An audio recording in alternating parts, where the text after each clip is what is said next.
The wind moved like a ghost across the high plains that evening, bending the tall grass and whistling through the empty rail fences of Hale Ranch.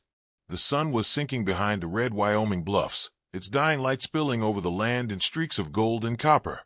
Dust clung to everything, the corral posts, the window panes, even the worn Bible resting on the kitchen table inside. Clara Hale sat by that window, her fingers still from the day's work, her eyes tracing the horizon as though she could read the silence. Since her father's death 2 winters past, the ranch had become her entire world, quiet, stubborn, lonely. She spoke little, prayed often, and worked harder than any man who had ever passed through her gate. Yet beneath her calm face lived a pulse of waiting, as steady as the ticking of the clock on the mantel. The land around her was as fierce as it was beautiful. Coyotes called at dusk, and the wind carried the scent of distant storms. There was no law this far west that could be trusted. The sheriff in Bitter Creek was old and afraid. The nearest cavalry post was 3 days' ride away. People survived here by the strength of their back and the steadiness of their gun hand. Clara had both, though she despised the latter. Her father's Winchester leaned by the door, polished from her care, untouched since the day she buried him under the cottonwood. That evening, as she poured water into the basin and washed the dust from her face, a low thunder rolled, not from the sky but from the earth. She stepped onto the porch, squinting toward the ridge. Riders. 5 of them, their silhouettes cutting through the sunset. They came fast and crooked, not like ranch hands heading home but like hunted men seeking cover. Clara's breath caught. She backed into the house, snuffing the lantern light and reaching for the rifle. When they rode into the yard, the horses snorted steam into the cooling air. The lead rider dismounted first, tall and broad-shouldered, his duster torn, his face streaked with soot. His eyes, dark as burnt coffee, swept across the property before landing on her window. "We ain't looking for trouble, ma'am," he called, voice raw from the trail. "Just need a place to rest till morning." But Clara knew better. She saw the way his men shifted in their saddles, the gleam of metal beneath their coats, the nervous glances toward the east where smoke still lingered faintly against the twilight. Something bad had happened out there. Something close. She raised a rifle just enough for them to see the barrel. "You ride on," she said through the glass. "There's nothing here for you." The men smiled faintly, not with amusement but with a strange weariness. "Name's Jed Murrow," he said, stepping closer. "We had a hard night. Train job went south. 2 of my boys are hurt. All I'm a-skin for is shelter. Food if you can spare it. We'll be gone come sunrise." Behind him, one of his men coughed blood into the dust. Another cursed under his breath, clutching a bandaged arm. Clara hesitated. She wasn't cruel, and God knew she'd seen enough suffering to recognize desperation. But she could feel danger in the air, thick and certain as storm smoke. "Leave the horses by the trough," she said finally, her voice steady. "But you keep your guns outside." Jed nodded, but his eyes lingered on her longer than was decent. There was something in them. Hunger, yes, but not only of the flesh. It was the hunger of a man who'd lost every piece of himself to the outlaw life and saw, for a moment, what it might be to be clean again. The night grew heavy around the ranch. Clara cooked what she could, cornbread, beans, a pot of coffee, and set it out without a word. The men ate like wolves. Jed sat apart, staring into the fire, his hat shadowing half his face. He told her nothing, though she heard fragments of whispers among the others, names, places, a marshal dead outside Rawlins, a bounty high enough to hang them all twice. When the others finally slept in the barn, Jed lingered on the porch. The wind whipped at his coat, and the lantern light flickered between them. "You live here alone?" he asked. Clara nodded. "Since my father passed." "Hard life for a woman." "It's the only one I've got." He studied her like a man reading scripture, slow and reverent. "You remind me of someone I once knew," he murmured. "Then I pity her," she replied. He smiled, thin, broken. "Don't. She's better off than me." That night, Clara slept with a rifle across her knees. In her dreams, she saw the horizon burning red, horses thundering, a name carried by the wind, Eli. She woke before dawn to the sound of shouting. The gang had found a posse's tracks near the creek. They were trapped. Jed burst into the cabin, breath ragged. "They're coming. Marshall's got us pinned between here and the canyon. We need this place. Need you to keep quiet." "You'll bring death to my door," she said. "Maybe," he admitted, eyes fierce now. "But it was already right in this way. You just didn't see it yet. By noon, shots cracked in the distance. Jed's men fired from the windows, turning her home into a fortress of sin. Clara's heart pounded as she tried to tend to the wounded, torn between mercy and disgust. Bullets tore through the fence posts, splinters raining down like hail. When the smoke cleared, 2 of Jed's men lay still in the dirt. The rest rode out, chased by the law's guns. Only Jed remained, standing amid the wreckage of her father's house, blood streaked across his sleeve. He looked at her as though he'd known her all his life. "You saved me from dying today," he said quietly. "Reckon that means something." "It means I made a mistake," she said coldly. He stepped closer. "Maybe. But I aim to make it right." And in that single look, half madness, half longing, Clara understood what he meant. Not gratitude, not kindness, but a claim. A desperate, twisted need to possess what reminded him of the world he'd lost. When the sun fell again, Jed took the old preacher's Bible from her shelf. His voice trembled as he read words meant for love, not coercion. There was no witness but the wind and the dying fire. He bound her to him with vows she never spoke. It wasn't marriage. No law nor God would call it that. But in his fevered heart it became one. Clara stood silent as he placed his hand over hers. She felt the weight of her father's land pressing on her chest, the ghosts of the past watching from the shadows. The air was thick with sorrow. The world outside kept turning, but inside that cabin, time froze, caught between mercy and damnation. Days bled into weeks.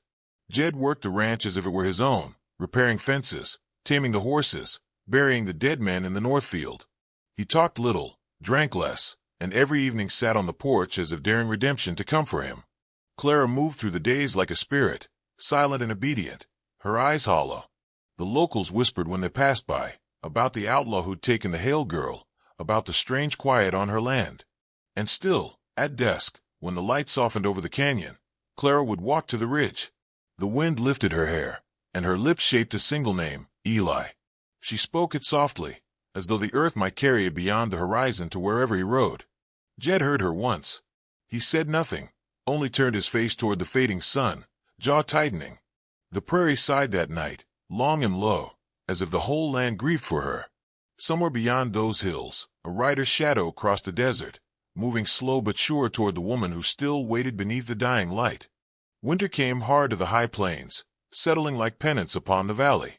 The snow arrived early that year, blurring the old scars of Hale Ranch, softening what the bullets and fire had torn. Jed Murrow built a cabin at the edge of the cottonwood grove, hammering through the frost with a determination that might have looked like redemption to anyone who didn't know better. The smoke from his chimney rose clean against the cold sky, but it never smelled of peace.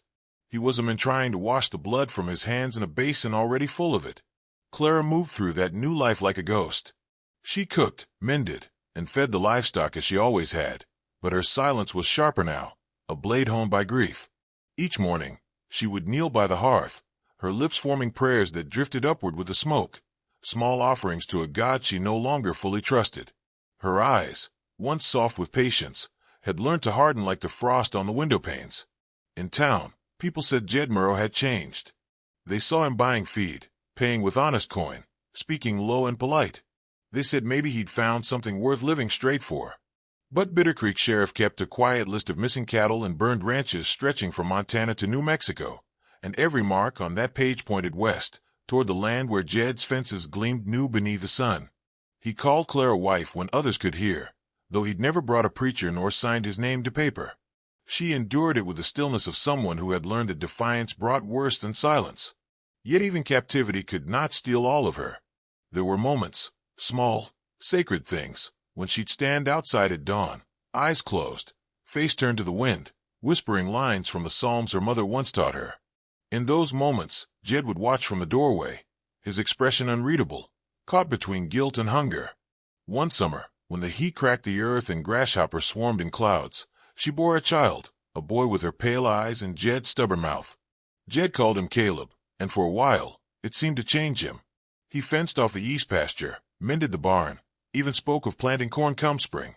But when the moon rose and the whiskey called, he'd vanish into the night, raiding with the same men who once burned and stole. Clara never asked where he went. She knew. Each time he returned, the smell of smoke and gunpowder followed him through the door like a curse. She'd patch his torn coat, wash the grime from his hands, and pray her son never grew to look at the world the way Jed did, like it owed him something it would never give. By the boy's 7th year, Clara had begun to teach him the only truth she trusted: words. From an old Bible worn thin by her father's fingers, she traced each letter slowly, guiding the boy's small hand over the page. In the beginning, she whispered, was the word. Caleb smiled at the rhythm, the music of it.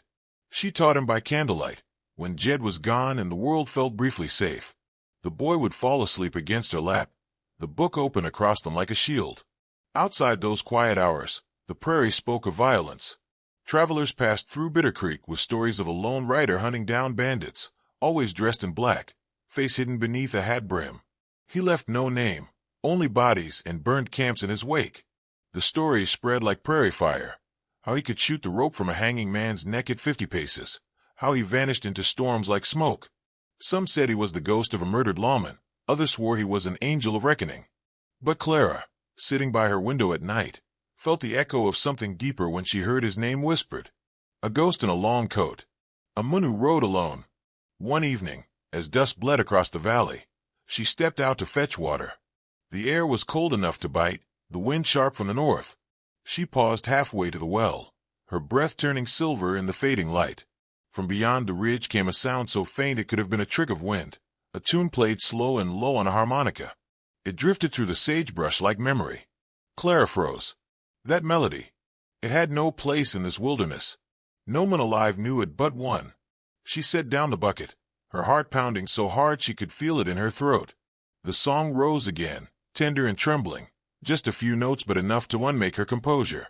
It was Eli's tune, the one he'd written for her years ago on a night by the riverbank, when he'd promised he'd return before the first snow. The music stopped as suddenly as it began. Silence fell heavy over the land. Clara stood in the yard long after the stars appeared, staring toward the dark line of the ridge. When Jed rode in hours later, she was still there, her dress fluttering in the wind. "Cold night," he said, dismounting. She turned slowly. "You hear that?" "Hear what?" "The music." Jed frowned. "Ain't no one out there but coyotes." He brushed past her, but something in his eyes betrayed unease. He'd heard it too. That night he kept his gun beside the bed. Clara lay awake, staring at the ceiling, listening for the sound again. Her heart wanted to believe it was him, but her reason warned her of ghosts. Weeks passed. The cattle grew restless. Strange tracks appeared by the creek. One rider, heavy horse, always vanishing east. Jed's nerves began to fray. He started drinking more, his temper snapping like dry twigs. The boy would flinch at the sound of his boots. One night, after a fight that left a plate shattered against the wall, Clara found herself outside again, trembling under a sky dusted with stars. She wrapped her shawl tighter and walked toward the ridge, guided by nothing but instinct. The land was quiet except for the whisper of wind through the pines. Then, faintly, the harmonica began again. It came from the far side of the hill, where the creek cut deep into the rock. The tune wove through the air, the same old melody, but now it carried sorrow instead of promise. She took a step forward, then another, until her shoes sank into the damp earth. When she reached the top, she saw no one, only moonlight silvering the water below. A single figure moved in the distance, just beyond the trees. He sat astride a dark horse, shoulders bowed, the harmonica glinting once before he tucked it away. Then he turned his horse toward the north and disappeared into the fog. Clara stood there until dawn painted the sky pale blue. When she returned to the cabin, Jed was already awake, pacing the yard with his rifle. He looked at her mud-streaked hem and the tremor in her hands. "You been out?" he demanded. "I heard something." "You stay away from that ridge," he warned. "Ain't safe." She said nothing. That day, she moved through her chores in silence, the melody looping in her mind until it became a heartbeat. For the first time in years, she felt something like hope, fragile, forbidden, alive. By the week's end, the snow began to fall. The first frost sealed the earth in a thin, glittering crust. Jed left before sunrise, muttering about business in town. Clara watched him ride off until he vanished into the white. When the morning light spread across the valley, she stepped outside. The snow lay untouched except for a single trail of hoofprints leading from the ridge straight to the cabin door. Only one rider. Only one horse. The prints ended where the shadow of the porch began, as though the visitor had dismounted and stood there for a long while before turning back into the hills. She traced the outline of one print with her hand, the snow melting under her warmth. Her breath caught in her throat. For the first time in years, she felt the weight of her captivity shift, not broken, not freed, but trembling on the edge of change. The land around her was silent except for the wind sighing through the cottonwoods. Somewhere beyond the ridge, a man rode on, his music fading into the wide, endless west. The road into Bitter Creek hadn't changed, but the man who rode it had. Eli Grant came in slow beneath the weight of a gray sky, the wind tugging at his long coat, his horse limping from the miles behind him. The townsfolk turned to look, because that's what people did when death rode past, quiet and certain. They didn't know his name, not yet. They just saw the rifle slung low on his saddle and the scar running from his jaw to his ear, a pale line that told a story no one dared ask. He'd been gone 5 years, buried by rumor and war. Some said he died fighting for the Union in the last raids out west. Others swore he'd turned bounty hunter, killing for gold instead of glory. The truth lay somewhere in between, a man hardened by both. Eli had spent half a decade chasing ghosts through canyons and border towns, learning that revenge never filled a man's belly and love never stayed where blood was spilled. Yet the memory of one woman had never left him, Clara Hale, the girl with wheat-colored hair and eyes that could quiet a storm. He found her name whispered by a stable hand over whiskey. Hale Ranch, the man said. That's Murrow land now. Jed Murrow owns near half the valley. Took a wife a while back. Pretty thing, quiet. Folks say she don't speak much no more. Eli's hand tightened around his glass until it cracked. He left before the man could ask another question. The ride out to the old ranch felt like riding through a dream that had turned rotten. The fences were new, the barn rebuilt, but the soil remembered. He dismounted near the cottonwoods, the same place he'd kissed her goodbye years before heading to the war. A candle glowed in the window of the cabin. Through the thin curtain, he saw her, older now, paler, but unmistakably her. She moved with the same careful grace, her hair pinned back, her shoulders bent under invisible weight. When she stepped outside with a bucket of water, the moonlight caught her face. For a heartbeat, time folded. Then her gaze lifted and froze on the shadow near the fence. Her breath left her in a gasp. Eli. He didn't move. Couldn't. The sound of his name from her lips nearly unmade him. She dropped the bucket, the water spilling across the dirt like tears. It's me, he said, voice rough as gravel. She ran to him, stopped halfway, trembling between love and disbelief. They said you were dead. I was, he answered quietly, until I heard your name. For a long moment, they just stood there, two ghosts in the moonlight, neither sure they were real. Then she looked past him, fear cutting through her relief. You shouldn't have come. He'll be back soon. Jed Murrow. The name was poison in Eli's mouth. You call that man husband. I call him what I must to stay alive. The words hit harder than any bullet. He wanted to take her hand, to promise that no harm would touch her again, but the shame in her eyes stopped him. She wasn't the girl he'd left behind. She was someone carved from pain and survival. I'll fix this, he said. You can't, she whispered. He's got men, guns, and a son. Eli blinked, the world tilting. Your son. Her silence was answer enough. He turned away, fists trembling. He took everything, didn't he? No, she said softly. Not everything. I still remember who I was, who we were. He met her eyes, and the years between them burned away like mist. That night, Eli rode east and camped near the ridge, staring into the fire until dawn. He knew what had to be done. To kill Jed outright would bring the law and the noose. To free Clara, he'd have to move like smoke, unseen and patient. He'd spent years hunting men worse than Murrow. He could wait for the right moment.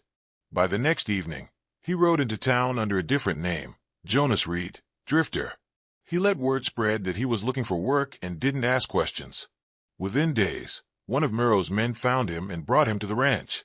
Jed looked older, thicker in the middle, but his eyes were the same, sharp, cold, always calculating. He studied Eli like a gambler sizing up a new player. You any good with a rifle, Reed? Good enough, Eli said, keeping his hat low. Jed smirked. You ride with me. You'll get the chance to prove it. And just like that, Eli was inside the camp, the same men who terrorized 3 states, who robbed and burned under Murrow's command. They didn't recognize the ghost among them. Each night, Eli learned more, their routes, their caches, their habits. He aided their fires, listened to their laughter, and waited for the moment he could strike. When he saw Clara again, it was through the stable door. She was hanging laundry, her hair loose in the wind. He caught her eye briefly, and that single glance carried everything they couldn't say. Later that night, he found a folded scrap of paper tucked beneath a loose porch board where he slept. Be careful. He suspects strangers. He smiled faintly. The old rhythm between them, silent, sure, had returned. Days blurred into weeks. He followed Jed on raids but never fired a fatal shot, always aiming to wound, to warn. The others mocked his mercy. Jed only watched him closer. Eli could feel the man's suspicion growing like thunder on the horizon. Sometimes, at night, memories crept in unbidden. The war, the smoke, the screams. He saw himself lying in a trench outside Santa Fe, his leg torn open, the sky burning red. A dying officer had pressed a rifle into his hand and said, "You shoot for what's right, not for what's left." Eli had lived by that ever since. He killed only when there was northwest other road left standing. Now, that road was narrowing fast. One evening, Clara slipped out to the barn under pretense of fetching wood. Eli was there, mending a saddle strap. Their hands brushed. For a heartbeat, the world shrank to the space between them. "I've waited so long," she whispered. "I know," he said. "But I'm here now." She looked at him, tears trembling in her lashes. "If he finds out." "He won't." But even as he said it, thunder rolled in the distance. The air that night felt charged, heavy with something unspoken. Jed came home later than usual, the storm breaking over the valley. Rain hammered the roof as lightning split the sky. He threw his hat down and poured a drink, his eyes bloodshot and wild. "Funny thing," he said, voice calm in a way that wasn't. "Sheriff told me there's a bounty hunter been seen around these parts. Said he's after old deads. Name of Eli Grant." Clara froze where she stood. Jed's gaze drifted toward the window, where Eli's horse stood tethered under the downpour. "That new hand of mine, Reed, he's a quiet one. Too quiet." He rose slowly, the floorboards creaking beneath his boots. The rain drummed harder, drowning the silence between them. Outside, lightning flared white. Inside, Jed's hand rested on his revolver. And from across the yard, Eli saw it all through the storm. The glint of metal in Jed's hand, the shadow moving toward the door. His own fingers tightened around the rifle. The wind howled. The lantern light flickered. In that breathless instant before violence, everything hung suspended. The storm, the gun, the love that had survived 5 long years. Then came the sound of boots, a hinge crying open, and the world shattered into thunder. The storm broke open the night like the sky itself had reached its limit. Rain came in sheets, hammering the earth, washing away tracks and blood alike. The wind howled through the canyon, dragging the smell of gunpowder through the rain-soaked air. Lightning split the sky, revealing the silhouettes of men running, shouting, dying. Eli moved through it like a ghost, silent, steady, relentless. His rifle cracked through the thunder, each shot clean and precise, as if justice itself had chosen him for its instrument. Jed Murrow's gang tried to scatter, but there was nowhere left to run. The canyon walls boxed them in, and the storm turned the ground to mud. Eli's bullets found them one by one, not with fury but with cold finality. He had hunted outlaws before, but never like this. This wasn't bounty work. This was the reckoning of 5 lost years. Through the chaos, Clara's cabin glowed faintly in the distance, its single lantern flickering like the last heartbeat of a dying world. Jed was inside, pacing, gun in hand, shouting orders that no one left alive to hear them. His eyes burned red from whiskey and rage. Every sound from outside made him flinch. The storm was closing in, and with it came the men he feared most, the men who had come back from the dead. When Eli finally stepped through the doorway, the thunder rolled low behind him, and the lightning lit his face in flashes, mud-streaked, rain-dripping, eyes cold as a winter river. He didn't bother with words. His rifle was raised, barrel glinting with stormlight. Jed spun, dragging Clara before him, his arm locked around her throat, the revolver pressed against her temple. "Drop it," he hissed, "or she dies." Eli froze, the gun steady in his grip. Rainwater dripped from his hat brim to the floor. "You think you can just ride back into this valley," Jed growled, "after years gone, after you left her to rot in the dirt, and take her from me? You don't know what it took to keep her alive." You didn't keep her alive, Eli said quietly. You just caged her. Jed's laugh was bitter and broken. You weren't here. You rode off to play hero, left her with a dying father and a ranch half-starved. You think love means leaving? I never stopped riding home, Eli said. His voice cracked, barely more than a whisper, but the words carried through the storm like thunder. Every road I took led back to her. Lightning struck close enough to rattle the walls. Clara's breath came shallow and fast. Her eyes met Eli's across the room, wide with both terror and something else, resolve. Jed's hand trembled on the gun. You come any closer, I'll. Eli dropped his rifle. The heavy metal hit the floor with a dull thud. He stepped forward, empty-handed, the rain dripping from his coat, his gaze locked on Jed's. Then do it, he said softly. End it, because the man you're fighting ain't me. It's the ghost of what you'll never be. Jed hesitated, confusion flickering through the madness. For one fleeting instant, his grip loosened. That was all it took. Clara moved like lightning. Her hand darted down, snatching the revolver Jed had shoved into his belt earlier. The gunshot cracked louder than thunder. Jed staggered backward, eyes wide in disbelief. His own pistol slipped from his fingers. The firelight caught the red blooming across his chest before he crumpled to the floor. The storm outside swallowed the sound of his fall. For a long moment, no one moved. Only the rain spoke, drumming softly on the roof. Clara stood shaking, the revolver still raised, her breath ragged. Eli crossed the room in 2 strides and caught her before her knees gave out. She buried her face against his chest, sobbing into the soaked fabric of his coat. It's over, he whispered, his hand trembling as it brushed the hair from her face. It's done. But the words didn't feel true until the dawn came. When the storm finally broke, the first light spilled over Bitter Creek, washing the valley in pale gold. The air was clean, the land reborn. Smoke curled from the remnants of the fire, and the mud glistened like glass. Eli stood over Jed's grave at the edge of the ridge, hat in hand. He dug it himself in silence, marking it only with a plain wooden cross. There were no words worth saying. Some men didn't earn the comfort of prayers. Clara watched from the porch, wrapped in a blanket, her face pale but calm.